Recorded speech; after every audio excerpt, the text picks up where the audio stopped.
Hello everyone.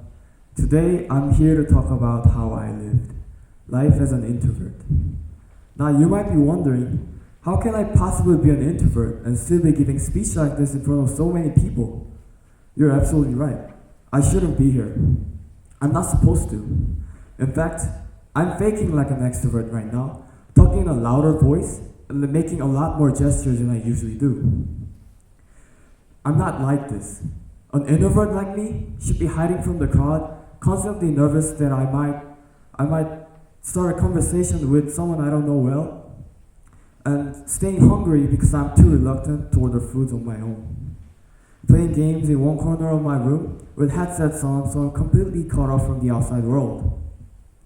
But I ask myself, am I gonna stay like this forever? Do I really want to live my life like this? And the answer is yes. That wasn't something you probably expected, but I do enjoy my introvert life. It's funny how people think extrovert personality is better than that of an introvert. It seems like the world would rather depict an ideal leader as an extrovert rather than an introvert.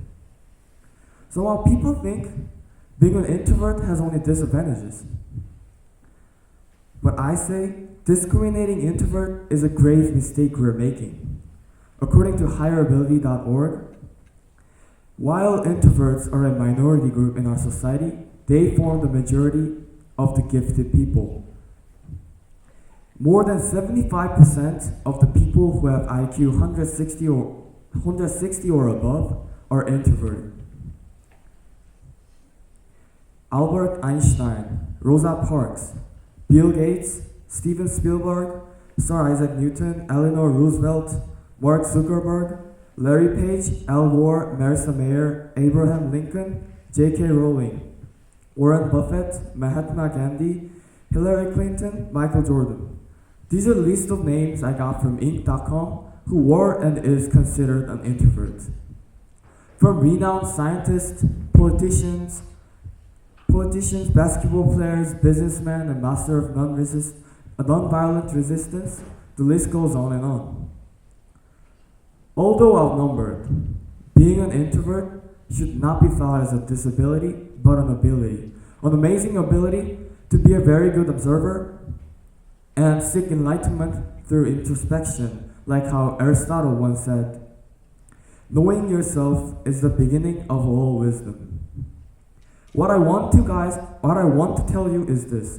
Don't think that extroverts are better than introverts or introverts are better than extroverts, but think why introverts are viewed the way they are in our society.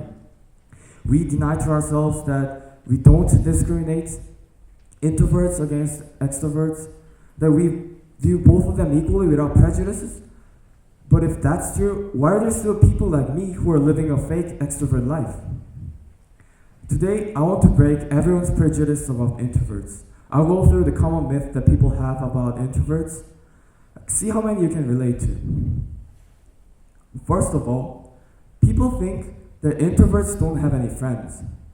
I'm a living counterexample because I'm an introvert and still have a decent amount of friends.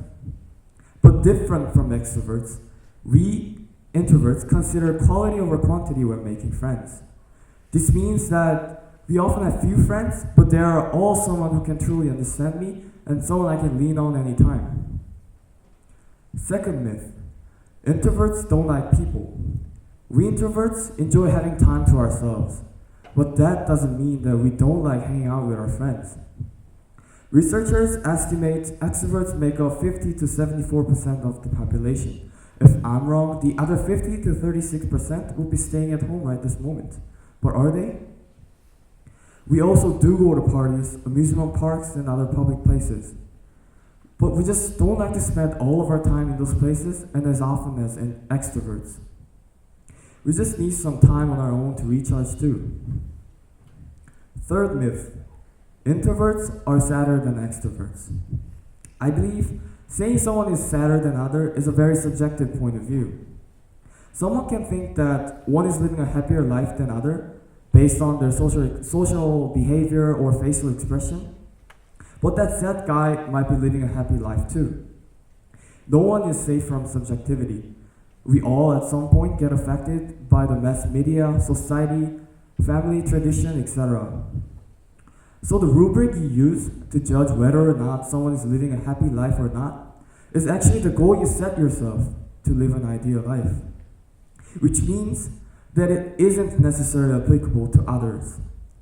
I'm saying this because this is how introverts are prejudged in this world.